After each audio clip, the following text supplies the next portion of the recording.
دا درې قسمه څاروي په دې عمر.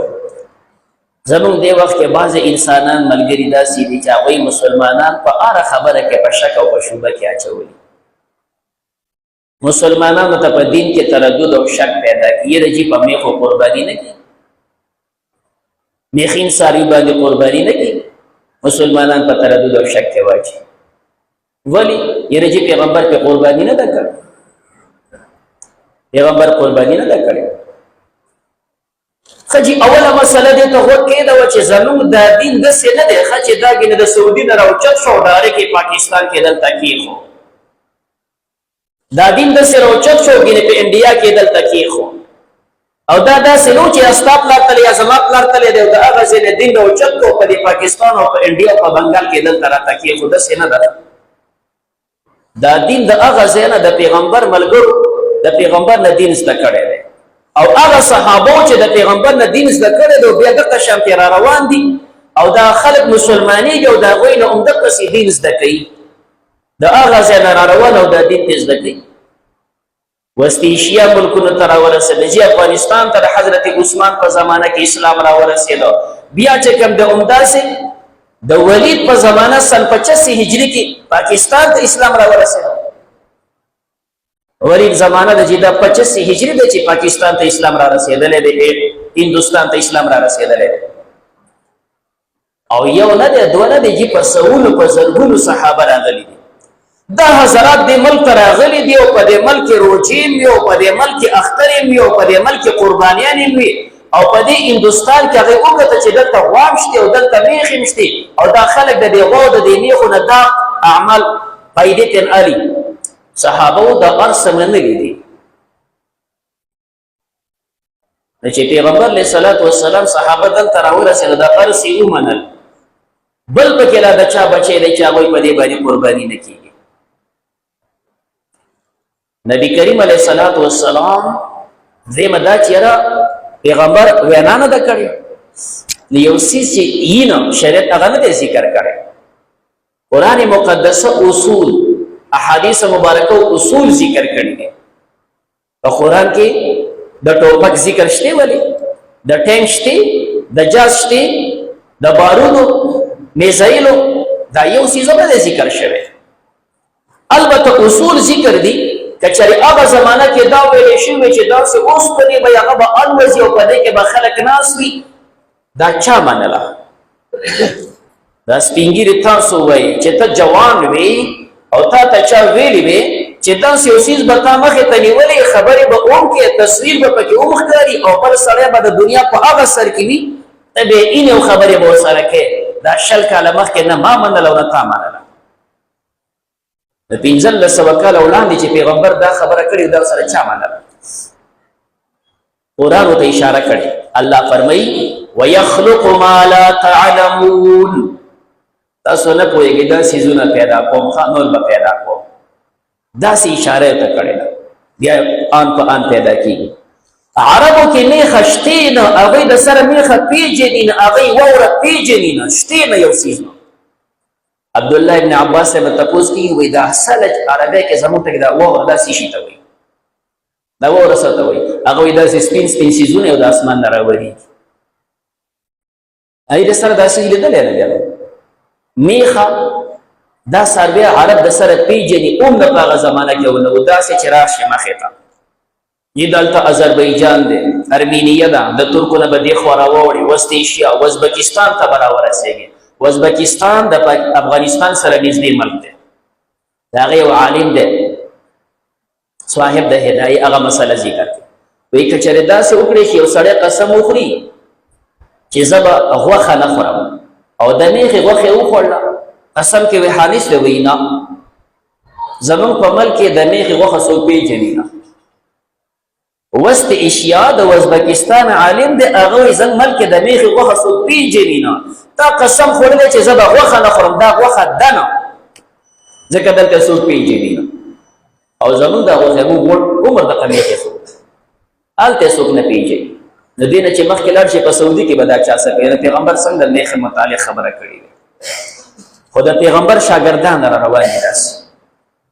او چې خامخا د نبي کریم علیه السلام عمل چې راغه څه کړي دي هغسې به کوو. نبی علیہ السلام جوار خوړلی دي چې تاسو جوار خورئ. نبی کریم علیہ السلام چرته د ګوړې چیس کړی دی چې تاسو د ګوړې چیس کوئ. په سعودي کې چرته ګوړه وه پیغمبر پیژندله؟ دلته هغوی سره پیژندله نه. نو د میخې متعلق احکام ځکه د نبی علیہ السلام نه دي نقل. بیا چې داسې اسلام را روان دی او صحابه راغلي دي چې دلته خو پکې یو بل قسم څاروی هم دغه شانې دی، هغوی دا منلي. نو چې منلي دي د غواو په جمع کې واچوله چې څنګه د غوا حیثیت دی هغه شانې ده دی. زمونږ یو عالم دی دا چې دنیا کې دا 4 مذهبونه چلیږي که نه،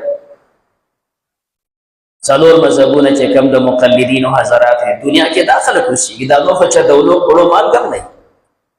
هغه کتاب لیکلی په دې 4 مذهبونو باندې، بدایت المجتهد و نهایت المقتصد. هغه فرمایي اجمع العلماء على جواز الضحيه على كل بهيمه الانعام. په دې د علماو اتفاق دی چې قرباني هغه څاروی چې کوم ته بهیمه الانعام ویلی شي په هغې باندې څاروي قرباني جایز ده.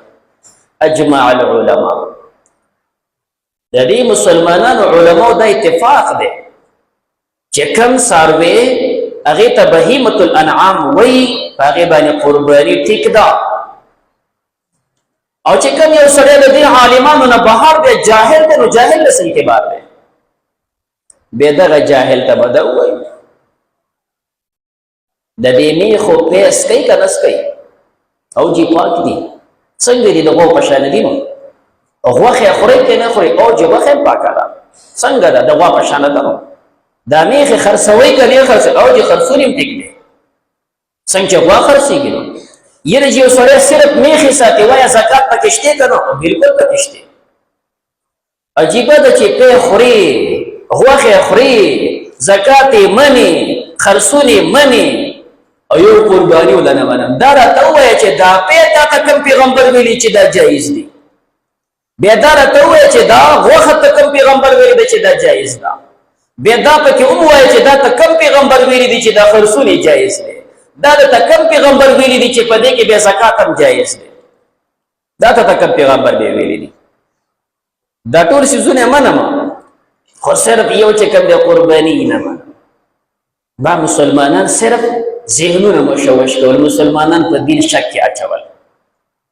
اجمع العلماء على جواز الاضحیه، په دې د علماو اتفاق دی چې څنګه په غوا باندې قرباني جایز ده، همدقه سې په میخه باندې هم قرباني جایز ده.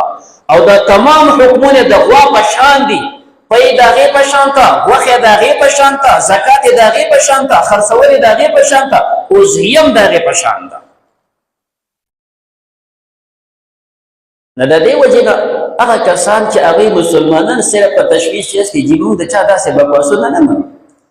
دا دین داسې نه و چې دغه ځای ستا پلار او زما پلار پسې راغی او نیغ هم راوچت کړ او دلته مو کېښود او د ځان نه مو شی شروع کړی چې دا د پیغمبر ملګري راغلي دي، د پیغمبر صحابه راغلي دي، هغه صحابه راغلي او دلته شی کتلی دی او دې خلکو ترې نه دین زده کړی، هغه ځای نه روان او روان او روان تر دې حده پورې داسې روان دی. دا په دې نقل باندې دین روان دی. دا داسې نه وه چې ګینې موږ راوچت کړو دلته مو راپټ کړو او بیا د ځان نه څه وایي.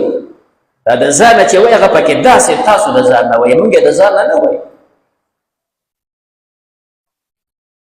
ښځې د پیغمبر علیه السلام عمل دا راته ووایه چې پیغمبر علیه السلام په کوم حدیث کې منع کړې ده چې په میخه قرباني نه کېږي؟ راته وښیه، موږ ته منظور ده. که دا دې نه دي نقل چې قرباني و دا شی ده، نو څنګه ویلی وی؟ تاسو وایي نه کېږي قرباني، راته ووایه چې کوم ځای کې پیغمبر ویلي دي چې په دې قرباني نه کېږي؟ دا منع راته وښیه، موږ منو که نه؟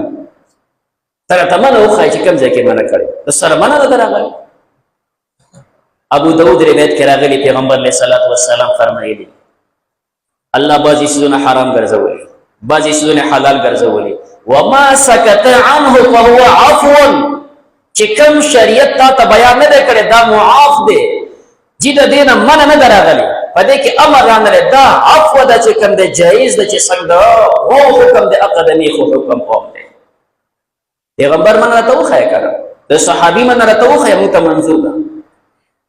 منه د یو نن راغلی او صحابه حضرات دلته راغلي دي په دې ملکونو ګرځېدلي دي چین ته تللي دي انډیا کې ګرځېدلي دي دا شی د هغوی د صحابو نه زده شوی دی د دې وجې نه په شک کې ځان مه اچوئ دې درې واړه قسمونو باندې قرباني ټیک ده رب ذوالجلال موږ تاسو ته عمل نصیبه کړي الله ته زموږ رضا شي ویل اورېدل ستا رضا دپاره وګرځئ خیره خاتمه زموږ په ایمان کې صلی الله تعالی